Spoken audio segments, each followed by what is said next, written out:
सांगली जिल्ह्यामधील वाळवा तालुक्यातील उरुण ईश्वरपूर या ठिकाणी एक महत्त्वाची घडामोड काल घडलेली आपल्याला बघायला मिळते. ते म्हणजे उरुण ईश्वरपूरचे नगराध्यक्ष आनंदराव मलगुंडे यांचं नगराध्यक्ष हे पद जिल्हाधिकारी यांनी त्या ठिकाणी रद्द केलेले आहे. ते पद रद्द झाल्यापासून सांगली असेल, जिल्हा असेल किंवा वाळवा तालुक्यामध्ये ह्या राजकारणाच्या वर्तुळामध्ये फार मोठी त्या ठिकाणी चर्चा होत आहे आणि आमदार जयंत पाटील साहेबांना धक्का अशा पद्धतीची त्या ठिकाणी वाक्य बाहेर पडत आहेत किंवा अशा पद्धतीची चर्चा या ठिकाणी होते आहे. मात्र ज्यांनी तक्रार यांच्या बाबतीमध्ये केली होती त्यांनी भूमिका त्यांची स्पष्ट केलेली आहे. आता ज्यांच्या बाबतीमध्ये हे प्रकरण सगळं घडलेलं आहे, उरुण ईश्वरपूरचे नगराध्यक्ष आनंदराव मलगुंडे दादा, ते स्वतः मलगुंडे दादा आज आपल्यासोबत बोलण्यासाठी आहेत. दादा, तुमच्या बाबतीमध्ये खरं तर हे प्रकरण घडलेलं आहे आणि थेट जिल्हाधिकारी साहेबांनी तुमचं जे पद आहे नगराध्यक्ष ते रद्द केलेलं आहे. प्राथमिक भूमिका काय?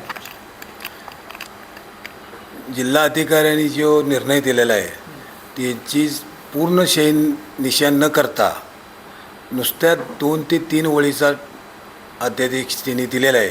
त्यांना जो अध्यादेश द्यायचा जर होता तर त्यांनी ज्या दिवशी अधिवेशन चालू होतं त्या दिवशीच द्यायला पाहिजे होता. अधिवेशन संपल्यावर त्यांनी देणं ही सर्व या उरुण ईश्वरपूरची जनता सुज्ञ आहे, त्यांना हे सगळं माहिती आहे. त्या नाही तर त्यामुळं मी ह्या निर्णयाला अपील करणार आणि संविधानावर, न्यायव्यवस्थेवर माझा 100% विश्वास आहे आणि मला तिथं 100% न्याय मिळेल. खरं तर न्याय देणं किंवा निकाल कधी लावायचा हे खरं तर जिल्हाधिकाऱ्यांच्या हातामध्ये असतो, तो त्यांचा निर्णय आहे. मात्र अचानक हा अधिवेशन झाल्यानंतर त्यांनी निर्णय दिलेला आहे. म्हणजे यामध्ये म्हणजे तुमचं म्हणणं असं आहे का की यामध्ये राजकारण आहे किंवा प्रशासनात दबाव होता? त्यांच्या दबावापोटी जिल्हाधिकाऱ्यांनी हा निर्णय घेतलेला आहे. राजकीय दबाव असल्यामुळं त्यांच्यावर त्याने हा निर्णय घेतलेला आहे. मी त्यांना वर अपिलात जाण्यासाठी मला 15 दिवसाचा कालावधी आहे. मी त्या ह्याच्यात पुढची तयारी करणार आहे. तुम्ही बोलत असताना मगाशी म्हणला की जो निर्णय दिला आहे तो मुळात चुकीचा आहे, घाईगडबडीत दिलेला निर्णय आहे, त्याच्यावरती कोणताही अभ्यास प्रशासनाने केलेला नाही. मात्र ज्या प्रकरणावरून हा वाद झालेला आहे, म्हणजे तुम्ही अनधिकृत बांधकाम या ठिकाणी ईश्वरपूर शहरामध्ये केलं आहे असं त्याच्यामध्ये मेन्शन करण्यात आलेलं आहे. खरंच तुमचं त्या ठिकाणी अनधिकृत बांधकाम आहे का? मी 1985 सालापासून उरुण ईश्वरपूरचा नगरसेवक म्हणून कार्यरत आहे. 2001 ते 2006 ह्या 5 वर्ष या काळात मी सत्तेमध्ये नव्हतो. त्यावेळी हे 2002ला हे गुंठेवारी नियमितीकरण करून मी ते सर्व नगरपालिकेच्या फॉर्मॅलिटी पूर्ण करून मग ते गुंठेवारी प्रमाणपत्र असो आणि तिथं कोणतंही अतिक्रमण न करता जे काय केलं ते माझ्या पूर्ण स्वतःच्या मालकीच्या जागेत केलेलं आहे. मी कुठल्याही रस्त्यात केलेलं नाही का सरकारी जागेत केलेलं नाही. उदाहरण सांगायचं तर नॅशनल हायवे 166 तिथनं जातो, पेठ नाक्यापासून आंबेडकर नगरपर्यंत सांगलीपर्यंत सर्व दोन्ही बाजूची जेवढी अतिक्रमण होती तेवढी सर्व नॅशनल हायवेने काढली होती. मग त्यावेळीच माझं त्यांनी काढायला पाहिजे होतं का नाही? त्यामुळं माझं अतिक्रमण नसल्यामुळं त्या गटरच्या आत जवळजवळ 5 ते 10 फूट माझी अजून जागा शिल्लक आहे. त्यामुळं माझं कोणतंही अतिक्रमण मी तिथं या 40 वर्ष या काळात मी कधी कुठेही उरुण ईश्वरपूरमध्ये केलेलं नाही. तुम्ही म्हणता अतिक्रमण नाही, मात्र निर्णय हा जिल्हाधिकाऱ्यांनी त्याच्यावरती दिलेला आहे. मात्र ज्यांनी कोणी ही तक्रार दाखल केली त्यांनी त्या ठिकाणी पुरावे सादर केलेले आहेत. आता पुरावे सादर केले नसते तर निकाल काहीतरी वेगळा लागला असता. म्हणजे पुराव्याचा अभ्यास करून त्या ठिकाणी जिल्हाधिकाऱ्यांनी हे प्रकरण निकालात काढलं असतं. नाही, पुरावे साबित करताच आलेले नाहीत. हिने माझ्यावर अर्ज केलेला आहे. 44(1) हा कलमच मला लागू होऊ शकत नाही का? जर मी सत्तेवर असताना त्याचा दुरुपयोग काय केला, जर अनधिकृत बांधकाम केलं असेल तर कुठं असं कृत्य केलं असेल तर त्या ह्याला ते 44(1) हे कलम लागतं. माझी पूर्ण 2002च्या अगोदर 1997 सालापासून तिथं जागा आहे, ही इमारत आहे आणि ते 2002ला केलं. त्यावेळेला सर्व अटी मी पूर्ण केल्यात. मला आज अखेर नगरपालिकेची एकही नोटीस नाही. माझं जर अनधिकृत बांधकाम असं मला एक नोटीस द्यायला पाहिजे होती. कोणत्याही खात्यानं मला अजून नोटीस द्यायला नाही, असली तर तिने दाखवावी. त्यामुळं मी 100% माझं अधिकृत बांधकाम आहे.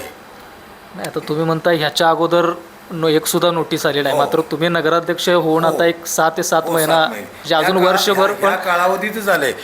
मला तर तसं जर मी 5, 7, 8 वेळा निवडणूक लढवल्या त्या पिरियडमध्ये सुद्धा जे आपण माहितीपत्रक भरून देतो त्यावेळी तरी मला ती माझं कळायला पाहिजे होतं. कधीही या 7, 8 वेळा ह्याचा विषय कधीही काढला नाही, कोणत्याही प्रकारची नोटीस नाही. त्यामुळं हे सगळ्या ज्या गोष्टी म्हणजे कायदेशीर पूर्ण केलेल्या आहेत त्या 100% बरोबर आहेत आणि ते मला योग्य न्यायालयात 100% मिळेल. मला हे जे सगळं प्रकरण आहे हे राजकीयदृष्ट्या ताणून वळून केलेलं आहे. सर्वसामान्य जनतेला हे सगळं माहिती आहे. काय आत्तापातूरच आत्ताच नाही 40 वर्षात नाही, आत्ताच कसं झालं हे ह्या शहरात 9 वर्षात ह्या जनतेनं ह्या शहरातील कार्यपद्धती सगळी बघितलेली आहे. ह्या 6-7 महिन्यातसुद्धा आम्ही 6-7 महिन्यात ह्या शहरात चांगल्या गोष्टी करण्याचा प्रयत्न चांगल्यापैकी केलेला आहे.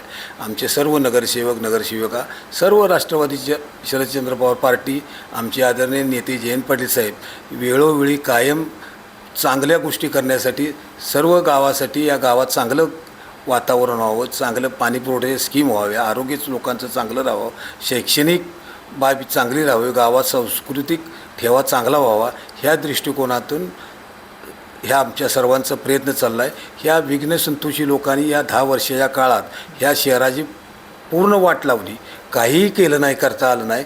त्यामुळं 10 वर्षे गाव ही पाठीमागं गेलं आणि आत्ता कुठंशी सुरुवात चांगली चालायला लागली आहे.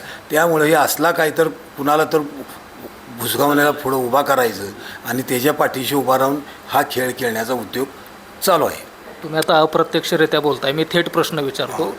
राजकारण सुरू आहे असं तुम्ही या प्रकरणामागं म्हणताय, कोण करतंय राजकारण? विरोध पक्ष, विरोध पार्टीने जे केलेलं आहे. त्यांना 9-10 वर्षे लोकांनी 5 वर्षे सत्ता दिली होती, 4 वर्षे प्रशासक राजवट होती. काय केलं?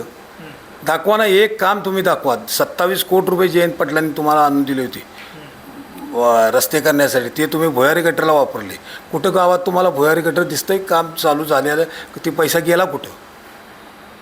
पाण्याची स्कीम मागल्या 10 वर्षापूर्वी अस्तित्वात यायला पाहिजे. जयंत पाटील साहेबांनी पाण्याची स्कीम हे 16 साली टेक्निकल सँक्शन आणलेलं होतं. 24/7 योजना मंजूर केलेली असताना 9 वर्षात तिने 1 रुपयासुद्धा त्या दिला नाही. त्यामुळं 7,000 कनेक्शन असणारे पाण्याची स्कीम गावात आहे, तिची 17,000 पाणी कनेक्शन झाल्यात.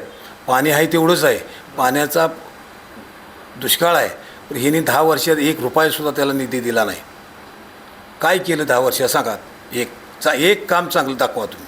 आणि मग हे असलं काहीतरी उद्योग सत्तेच्या जोरावर आणि काहीही करतात. त्यांना वाटतं की हे सगळं आपलंच आहे. खरं तर हा निकाल तुम्हाला मुळात मान्य नाही. मात्र त्यामध्ये नमूद करण्यात आलं की एक 15 दिवसाची अपील करण्याची मुभा त्या निकालामध्ये तुम्हाला दिलेली आहे. मात्र त्यांनी असं म्हटलंय की राज्य शासनाकडे तुम्ही अपील करा. आता राज्य शासनाकडे म्हणजे नक्की कुणाकडे करायचं? नगरविकास. हो. नाही, आता नगरविकास खातं हे खरं तर सत्तेत कुणा त्याच्या पुढं मी संपूर्ण कायद्याच्या ह्यानं मी हायकोर्टात जाईन, सुप्रीमला नाही, शेवटपर्यंत मी लढणार. महाराष्ट्राचं चित्र बघितलं तर अजून आमदार फुटलेले त्यांचं अजून निकाल लागलेला नाही. मग तुम्हाला विश्वास आहे का म्हणजे तुमच्या बाबतीमध्ये लगेच निकाल लागेल आणि योग्य पद्धतीनं त्या ठिकाणी निकाल लागेल? नाही, त्यांचा काही नाही. मी आता त्यांनी तिकडे जायला सांगितलं आहे नगरविकास, मी तिकडे जाऊन दाखल करणार मी आणि पुढच्या यानं मी हायकोर्टात सुद्धा प्रश्न विचारण्याचं कारण म्हणजे तुमच्या विरोधकाकडेच ते खरं तर नगरविकास नाही. काय आहे, संविधानावर न्याय देवतेवर माझा पूर्ण विश्वास आहे. त्यामुळं मला तिथंसुद्धा न्याय मिळेल. तर एक शेवटचा आणि एक भावनिक प्रश्न आहे. आता गेल्या 7 महिन्यापासून तुम्ही वरुण ईश्वरपूर शहरासाठी काम करताय. अगदी हा निकाल तुमचा काही असो, पण तुम्हाला 7 महिन्यापूर्वी जनतेनं निकाल दिला आहे. म्हणजे तुम्ही निवडून जे आलाय ते प्रत्येक माणसाच्या मतावरती, त्याच्या विश्वासावरती तुम्ही त्या ठिकाणी निवडून आलेला आहात. मात्र अचानकपणे हा अशा पद्धतीचं तुमच्यावरती हल्ला होणं किंवा हा धक्काच आहे ना. म्हणजे नगराध्यक्षपदावरून थेट म्हणजे रद्द होणे किंवा एक भावनिक म्हणून काय तुम्हाला मला हे धक्का बिक्का काय मी समजत नाही. फक्त काय आहे की चांगलं करत असताना सुद्धा चांगलं करणाऱ्याला चांगलं म्हटलं पाहिजे, वाईट म्हणणाऱ्याला वाईट म्हटलं पाहिजे. पण ह्या विरोधकांच्या जवळ आणि ह्या गावात एक टोळी निर्माण झालेली आहे की ब्लॅकमेल करायचं हे माझंच एक प्रकरण आहे. या गावातल्या सर्वसामान्य जनतेला बीटीसी धरण्याचं काम गावात चालू आहे आणि ह्याचा पायबंद नजीकच्या काळात 100% आम्ही करू. ह्या प्रकरणामध्ये एक वैयक्तिक वाद असा आहे असं काय? नाही नाही नाही, माझा त्या ज्यानं माझ्यावर ही केलेला आहे त्याचा आणि माझा काही वैयक्तिक नाही. त्याच्या पाठीमागं दुसऱ्या शक्ती आहेत, त्याचा बोलिवतात आणि वेगळा आहे त्याचा. ते विरोधकांचं ही काम आहे. त्यांना आम्ही आमच्या ह्याच्यात आम्ही कायद्याच्या ह्याच्या चाकुरीतनं आम्ही उत्तर देऊ. ठीक आहे. तर नक्कीच आपण बघितलं की होते नगराध्यक्ष आनंदराव मलगुंडे दादा, त्यांनी अधिकृतरित्या या ठिकाणी पत्रकार परिषद घेऊन त्यांची भूमिका स्पष्ट केलेली आहे. मात्र कालचा जो निर्णय झाला तो खरं तर सांगली जिल्ह्याच्या राजकारणाच्या भुवया उंचवणारा निर्णय होता. खरं तर अचानकपणे हा निर्णय जिल्हाधिकाऱ्यांनी देणं म्हणजे त्यामध्ये अधिवेशन सुरू असताना निर्णय का दिला नाही असा प्रामुख्यानं प्रश्न क्रमांक 1 या ठिकाणी महत्त्वाचा उपस्थित केलेला आहे. प्रश्न क्रमांक 2 म्हणजे गेल्या काही महिन्यापूर्वीच आपला पेठ ते सांगली हा रोड झाला. त्यामध्ये जर का ह्यांचं अतिक्रमण असतं तर तो रोड त्यावेळेस का काढला नाही असं स्पष्ट मत आनंदराव मलगुंडे दादा यांनी या ठिकाणी व्यक्त केल्याचं बघायला मिळतं. आणि तिसरा आरोप त्यांनी केला आहे की राजकारण हे जो काय निकाल लावलेला आहे किंवा हे जे काही प्रकरण सुरू आहे त्यामध्ये राजकारण करून अशा पद्धतीचा निकाल लावलेला आणि जिल्हाधिकारी असतील किंवा हे प्रशासन असेल त्याच्यामध्ये सामील होऊन त्यांची सत्ता असल्यामुळं कुठंतरी तडकाफडकीनं हा निर्णय घेऊन हा अन्याय या ठिकाणी माझ्यावरती करण्यात आलेला आहे. मात्र आदेशामध्ये नमूद केल्याप्रमाणे ते 15 दिवसामध्ये राज्य शासनाकडे त्या ठिकाणी अपील करणार आहेत, नगरविकास खात्याकडे त्या ठिकाणी अपील करणार आहेत.